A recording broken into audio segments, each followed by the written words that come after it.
Now, when I share it now, I will share one more thing, then you will sit down. Man has the power. Now, anybody that died anywhere contributed to what killed him, consciously or unconsciously. If he is completely ignorant, he might not know when he is killing himself. He might not know when he's making choices that is helping him to die.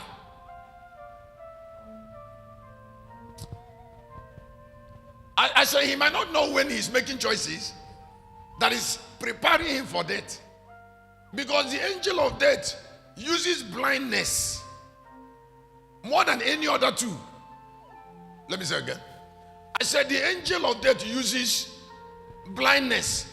And not only that he loves using it, he persuades people to accept blindness as their destiny.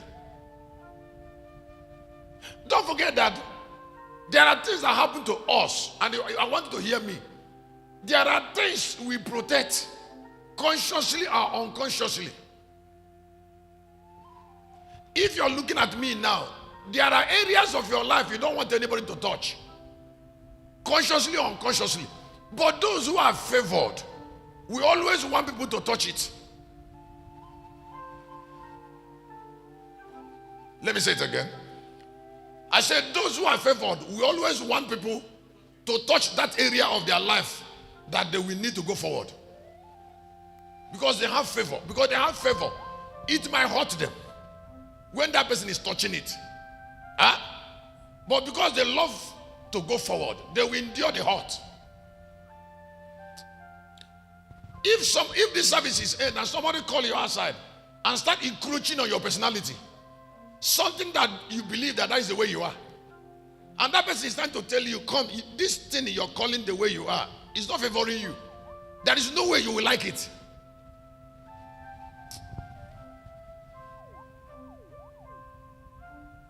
Maybe you didn't hear what I said.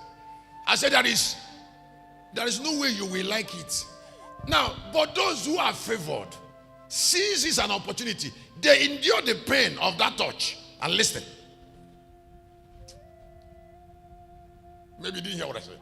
What I mean, what I call pain is the pride. The pride is, why are you talking to her like that? Why are you telling me that? Are you perfect? Can't you talk to yourself first? Now, but those who are favored by God, they will endure that pain and then still listen and even ask you to pray because they are already favored. Now, to go to that realm of favor belong to God.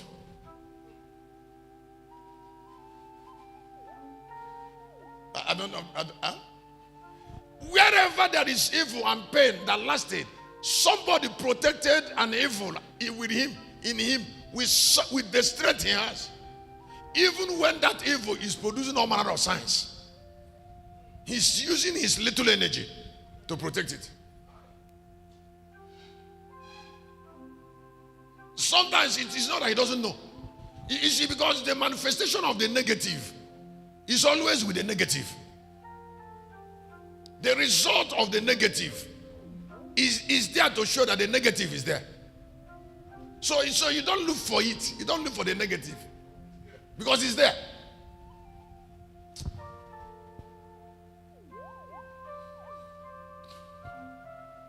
Somebody's hearing me. So anytime there is death, there must be a killer. And that killer is man. Anytime there is life, there must be a life giver. And that life giver on earth is man. Wait a minute. When God wanted to give life, he couldn't give life without Jesus. So Jesus said in John 10:10, I came that you might have life. It's not God. He's a man. Now, the life of God have to become a man's life. Listen, the life of God have to become a man's life before it can be given to men.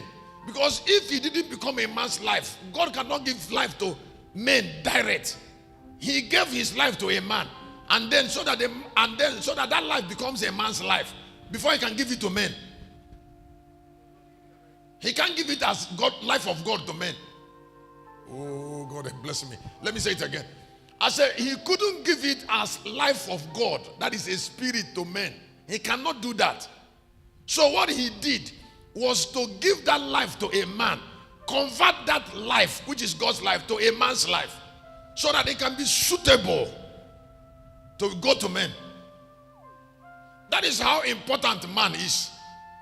So the life of Christ, the life of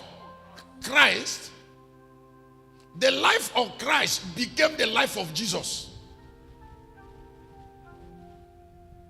Before the Jesus man can give that his life to men, he didn't give it to us as life of Christ. No, it has to become Jesus' life. Just like immortality. God cannot give immortality to man until immortality becomes a man's life. Before it can be given to men.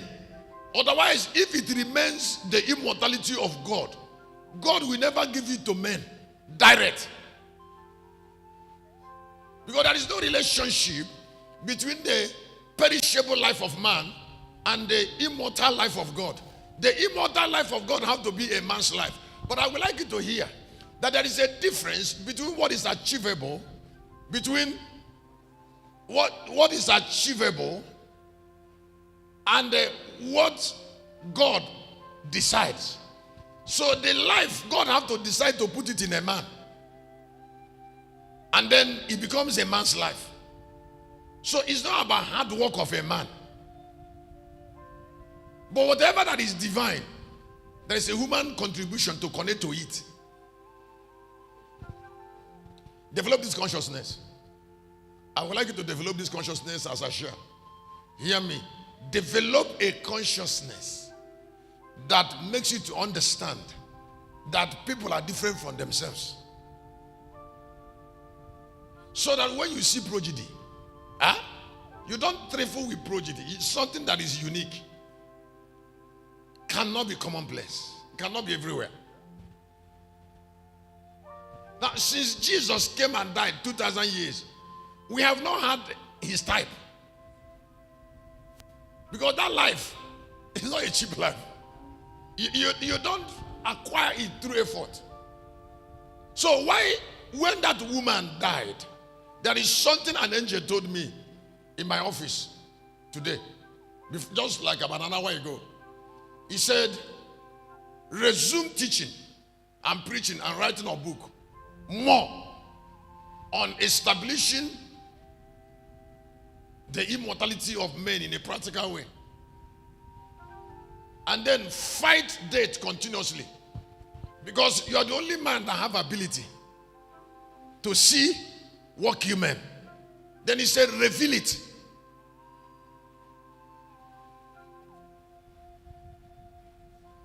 He said, reveal it to humanity.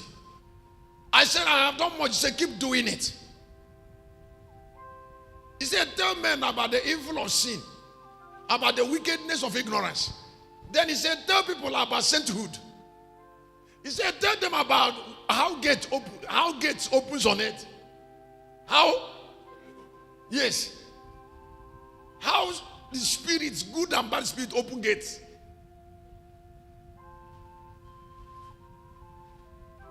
He said, open their eyes so that they can see. So that they can see and then have understanding. When we are coming in the night, you see, because that particular sister said that what her consciousness is that whatever a man doesn't know is bigger than her. And he went far. So when we are coming in the night, we started discussing it. I said, if truly true that what a man is bigger than him, or is a man Satan, why do people trifle with something they don't know? Since what you don't know is bigger than you. Then the deceiver is at work. If what you don't know represents an evil, why do you trifle with numerous knowledge? Why is somebody stingy about buying books that can expose him?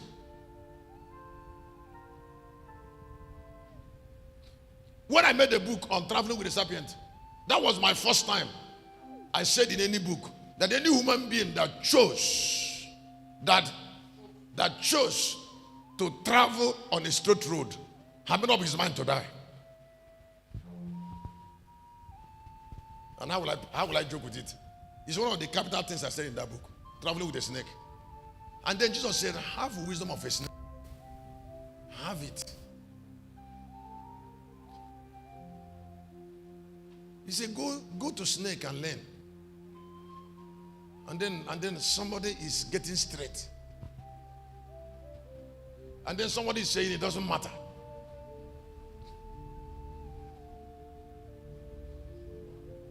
And then somebody said, I can run straight, but I will run with a big speed. There is no amount of speed that you can run with that you will not be trapped if you run straight.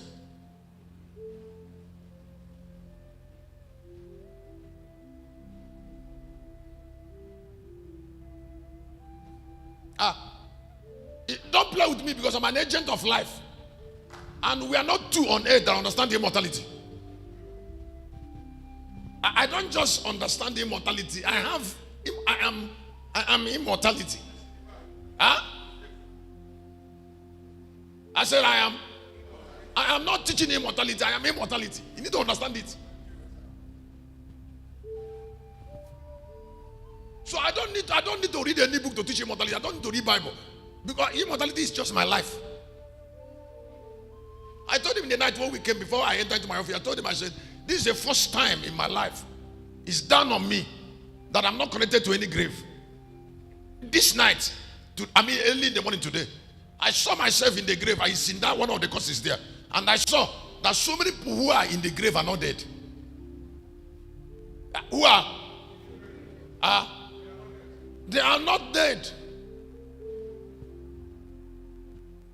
I said, so many people who are not.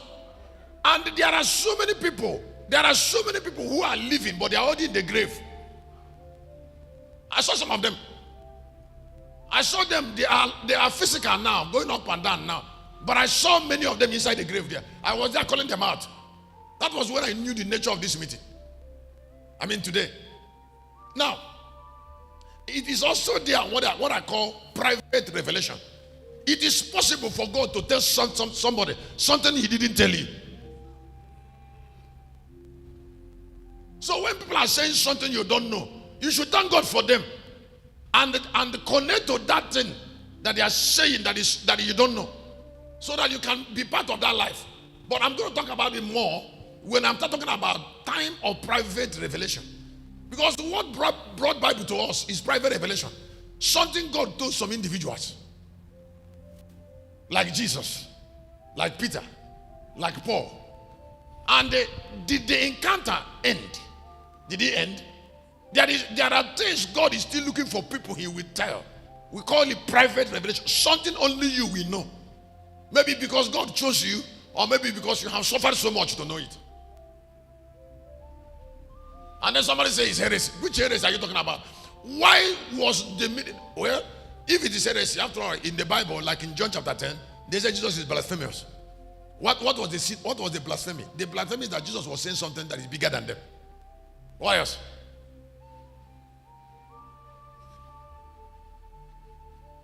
And attacking that knowledge, did he make the knowledge less efficacious? No. No. While you're still standing, I still want to make a caption on that. Command the dead to come out of the grave. Don't see that yet. Command the dead to come out of the grave. Satan is a deceiver. I would like you to hear me. The guy has to steal before he kills. And he has to kill before he destroys. That is the 3 steps. Number 1, he steals.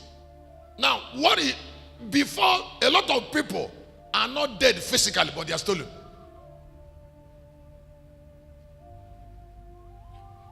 Let me say again. I said so many people are not, but they are already stolen. The thief has stolen them. Now, some people are not yet destroyed, but they are dead in the grave. What is called destruction is when a man who is not meant to die is in the grave because of ignorance.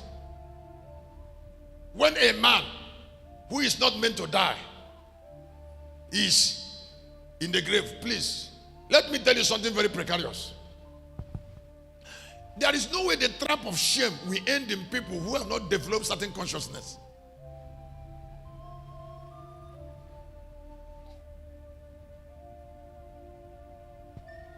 When this boy came, this Ifani, when he came to my office and was telling me the story he told me, I won't tell you the story. I look at him and said, you need a consciousness that make you respect your sweat.